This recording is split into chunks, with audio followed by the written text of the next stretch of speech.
च्यवनप्राश एक बहुत ही common house hold name है जो कि रीसर्फेस होता है जैसे ही विंटर्स नॉक करती हैं हमें।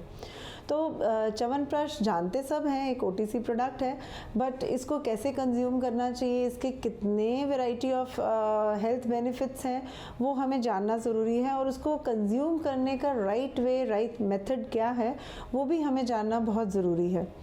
तो च्यवनप्राश की जब हम बात करें तो जैसे कि इसका नॉमेनक्लेचर है कि च्यवनप्राश, प्राश यानी जिसको आप लिक कर सकते हो, जिसको आप चाट के खा सकते हो। ये है एक आयुर्वेद में अवलेह कल्पना के रूप में आती है जिसको हम नॉर्मल जैम कंसिस्टेंसी बोलते हैं। नमस्कार, myself Dr. Preeti Chabra, Senior Consultant Ayurveda and Director, Shri Krishna Super Speciality Institute of Ayurveda, Janakpuri, new Delhi. Chyawanprash एक बहुत पोटेंट हेल्थ सप्लीमेंट है जो कि एक बहुत अच्छा ब्लेंड है आंवला का, जिसको हम पेस्ट फॉर्म में प्रोसेस करते हैं in a variety of herbs, almost 50+ herbs में और मिनरल मेडिसिन्स में इसको प्रोसेस किया जाता है इससे पहले जब ये आपके पास पहुंचता है।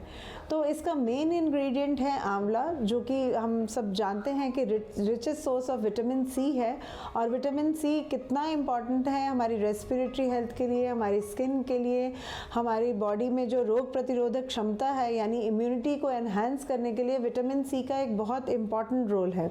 और जब हम किसी भी प्रिपरेशन में आंवला, जो कि विटामिन सी का हमने बताया कि बहुत ही रिच सोर्स है, उसको इनकॉर्पोरेट करते हैं तो आप जान सकते हैं, आप समझ सकते हैं कि कितना बढ़िया टॉनिक हम डेवलप करते हैं और वो कितने सारे हेल्थ सिस्टम्स को पोटेंशिएट करता है अपने नॉर्मल जो फंक्शनिंग है उसको मेंटेन और सस्टेन करने के लिए।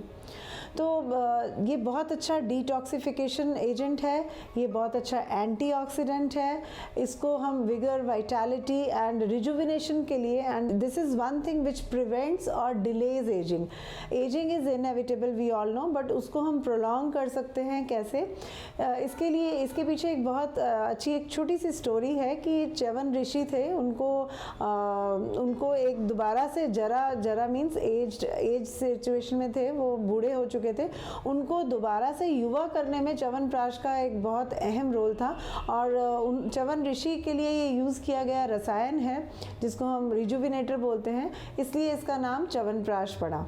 तो ये एक ब्लैक जैम की कंसिस्टेंसी है। हम बच्चों को हम बचपन से ही अगर आदत डालें कि च्यवनप्राश को कंज्यूम करना है और उसके हेल्थ बेनिफिट्स बताएं, तो I think we can prevent a lot of health issues, elements, and we can reduce the disease burden on the health infrastructure of the country also. Chyawanprash आज से नहीं, बहुत सदियों से, बहुत सेंचुरी से इसको यूज़ किया जा रहा है और ये नॉर्मल फिजियोलॉजिकल फंक्शंस को सस्टेन और मेंटेन करने के लिए बहुत कारगर सिद्ध हुआ है।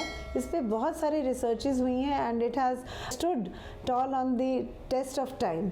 तो इसको कंज्यूम कैसे करना चाहिए ये बहुत इम्पॉर्टेंट है। आयुर्वेद में जो एक सिस्टम बताया है अनुपान का, अनुपान means it acts as a vehicle for the medicine to reach at its right place. तो च्यवनप्राश का सेवन अमूमन हम देखते हैं कि दूध के साथ किया जाता है and it is preferably in the morning hours, जिसको हम रसायन काल बोलते हैं। उस टाइम पे अगर इसको कंज्यूम किया जाए डेली तो हमें एडिशनल हेल्थ बेनिफिट्स मिलते हैं, because absorption and assimilation is at its peak and it is taken to the target place in less time and to its optimum capacity. Chyawanprash एक पॉलीहर्बल फॉर्मुलेशन है जिसको हम जो वीक सिस्टम है उसको हम स्ट्रेंथन कर सकते हैं, लो इम्यूनिटी को एनहांस कर सकते हैं। ये बहुत अच्छा ब्लड प्योरीफायर भी है, ये बहुत अच्छा लिवर को डिटॉक्सिफाई करने वाला एजेंट है और ये ऑप्टिमली लाइफ फंक्शंस को सस्टेन करता है। And most importantly it improves longevity and prevents ageing. तो इस तरह से इसको अगर हम रेगुलरली कंज्यूम करें तो हम अपने सिस्टम को पेप अप रख सकते हैं और उसकी हेल्थ को मेंटेन कर सकते हैं। अब सवाल ये आता है कि इसको विंटर्स में ही क्यों कंज्यूम किया जाता है या करना चाहिए। इसमें कुछ एक इंग्रेडिएंट्स ऐसे होते हैं जो कि थोड़े हीटिंग प्रॉपर्टीज़ वाले होते हैं, इसलिए प्रेफरेबली इसको विंटर्स में और विद मिल्क कंज्यूम किया जाता है। पर ऐसा नहीं है कि इसको दूसरे सीजन्स में नहीं यूज़ कर सकते। एक्चुअली आयुर्वेद में एक कंसेप्ट है प्रकृति का, क्योंकि हर व्यक्ति की प्रकृति अलग होती है, उसके अकॉर्डिंग हम सूटेबिलिटी के अकॉर्डिंग, प्रकृति के अकॉर्डिंग हम च्यवनप्राश को रिकमेंड करते हैं। सो मच सो कि कई बार हम समर्स में भी च्यवनप्राश को रिकमेंड करते हैं फॉर फ्यू प्रकृतिज। So it has to be taken with consultation, in consultation with a qualified ayurvedic physician, so as to get the desired results from the medicine or this preparation. And it is very important to know कि इसके बारे में बहुत सारे myths हैं, उनको bast करना भी बहुत ज़रूरी है। बहुत सारे लोग ये कहते हैं कि हमें च्यवनप्राश खाने से लूज़ मोशंस हो सकते हैं। ऐसा होता है कई बार, बिकॉज ऐसी कंडीशन में हमें डोज रेगुलेट करनी चाहिए। कुछ लोग कहते हैं कि हम 2-3 चम्मच एक बार में खा लेते हैं तो प्रॉब्लम होती है। तो everything has to be taken in moderation and in proper quantity. And हमारे पास कुछ एक पेशेंट्स आते हैं कि च्यवनप्राश खाने से पिंपल्स हो जाते हैं, तो इसका मतलब कहीं आप उसकी क्वांटिटी थोड़ी सी ज़्यादा ले रहे हैं। Don't be over enthusiastic in consuming all these health supplements, you have to regulate the dose.